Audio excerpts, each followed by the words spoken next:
Well, finally received all my parts I needed to do this carburetor. As you can see, all the funk that's on this. And carb dip only does so well. All that corrosion still in there, and I gotta clean it by hand. I guess let's start cleaning.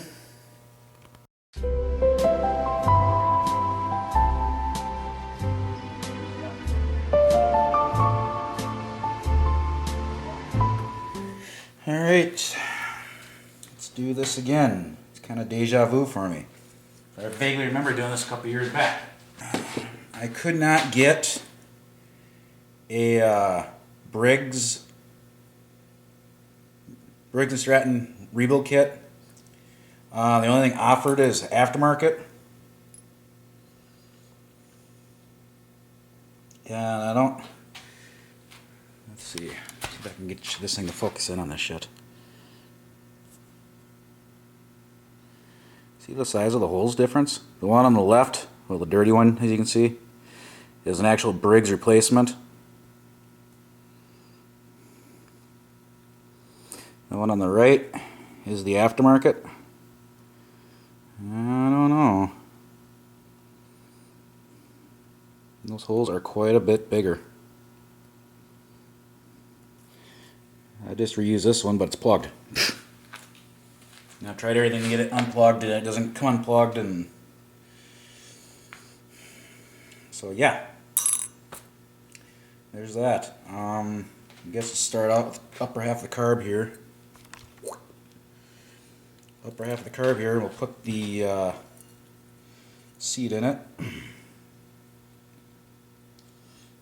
Always hate this part, doing it. I can never really get it in there quite right. Let me see if I got a punch that'll fit that hole. Push it down that way.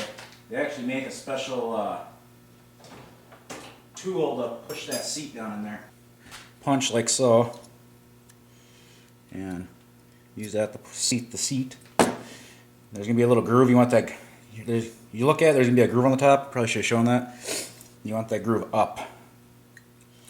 Alright, this kit comes with two different types of needle and seat setup. This, if I understand correctly, is for a pressurized system, or mine's a gravity feed. You take the little wire doohickey here. Oh, that doesn't really hold that worth a shit. Gives you a little snap into place, but here's your needle. The float on this thing was questionable, so I just replaced it. See all the corrosion where all the seams are? And when I originally took this apart like 2 months ago, I could have sworn I heard shit rattling in there.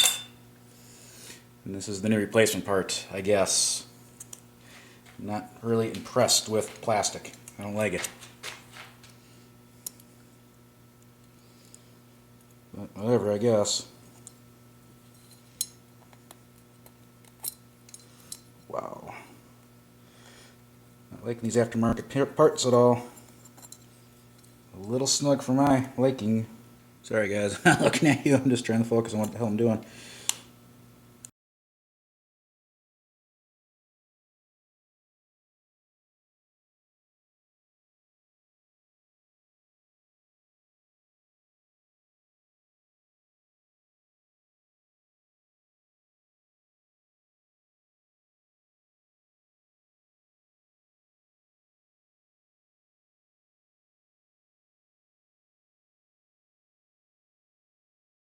We're going to try this one, because if I remember correctly, the one I took off had holes on either sides, and the original one,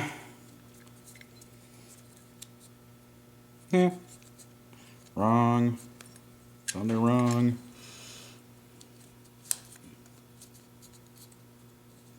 Come on. Man, that's a tight fit. I don't know. I had a problem last time as I didn't... The kit I bought, the last time I bought a actual Briggs kit, and it didn't come with the original gasket that was on it. It was on the carburetor at the start. Yeah, look at that.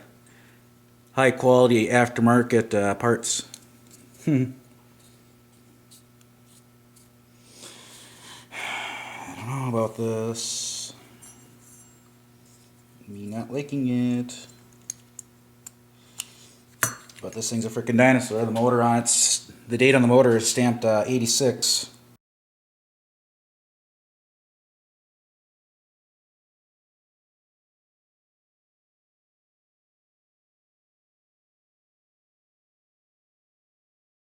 It's like this freaking thing's already warped. Gas hasn't hit the plastic yet and it's already fucked up. Alright, and I guess what you want to look for is when you look at it from the hinge across, you want it to look flat, evenly spaced. It looks like I accomplished that. There's no adjustment on it anyways, it's plastic. Yeehaw. Gotta have refreshments. Alright.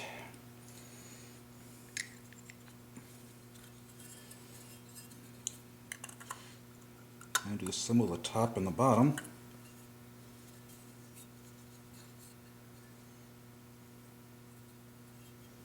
Yeah, this thing's so full of corrosion, it wasn't even funny.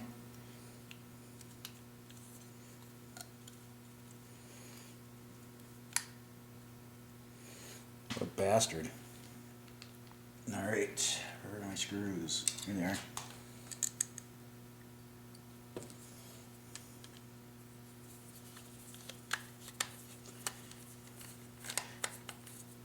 This ain't really I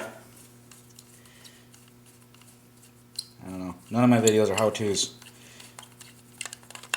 I guess what you can call my videos is what not to do's.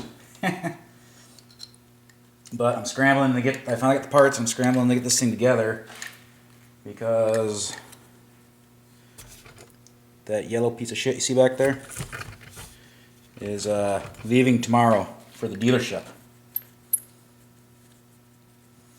And I'm gonna see how good their techs are. Because if they pop one of those pins out, they're gonna realize it's a frickin' bolt, not an actual shear pin like it's designed to have.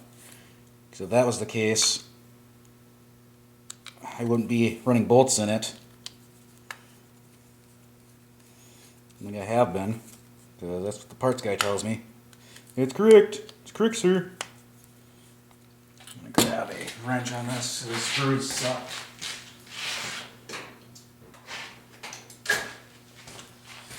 All right. Like I said, I'm in a hurry, so that's why I'm not doing everything in front of the camera. I guess next,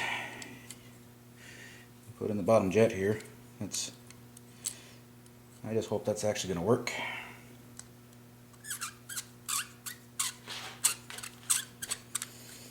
I have my concerns about it.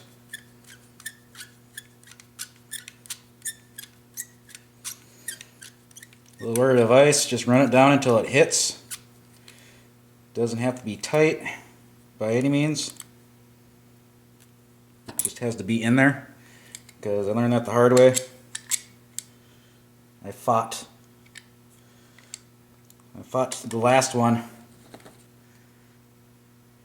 Well, you can see it's kind of chewed up a little bit, but then again, all that gunk and shit from the gas was down there and screwed with the threads. So that fought me. Well, they got a new needle. Comes with the adapter for the bottom, needle, a new spring. And in here, there is a new gasket. Just got an email. Throw the guy in there like so. Do I have a wrench? Yes, I do.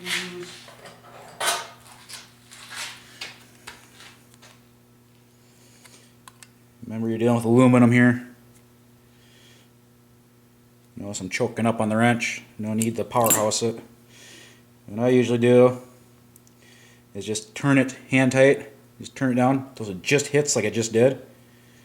And just turn it out, like turn it in half or so. I don't like that. That's loose. I really don't like that. I wonder if that's what this brass washer is for.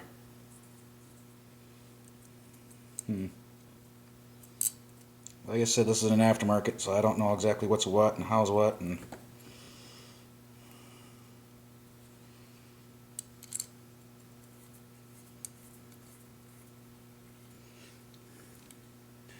there goes. It hits. Back it off a turn or so. That'll usually get you in the ballpark for running it. I don't think that other one had one. No, it didn't. I think it had a rubber O-ring. No, it's way too big. Anyways, got another jet here.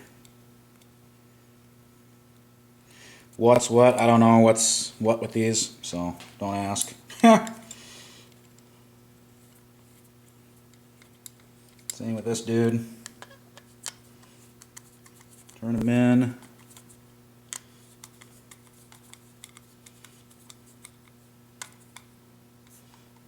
Until it just touches, which it really ain't touching shit. Just compress the spring. And I guess go back a couple turns.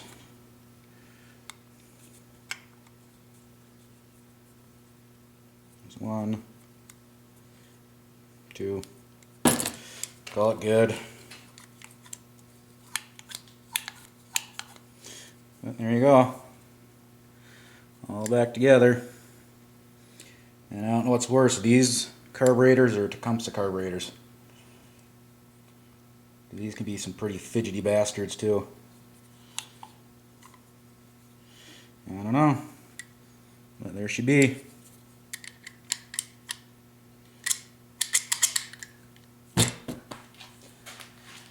And I guess tomorrow I will put it on the snowblower and see what it does. But anyways, wow, I'm going to have to do a lot of chopping with this video. 14 minutes, 15 minutes, holy shit.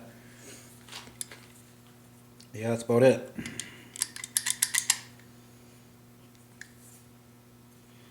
Guess we'll find out if my hard work was worth it or is it just a waste of time. Everything's cleaned out and everything, it's just a matter of, as long as nothing comes out of it, no junk comes flying out. But anyways, I'll catch you guys later. Thanks for watching as always. Thanks for watching my how not to rebuild a carburetor on a Briggs 8-horse. Catch you guys later. Bye.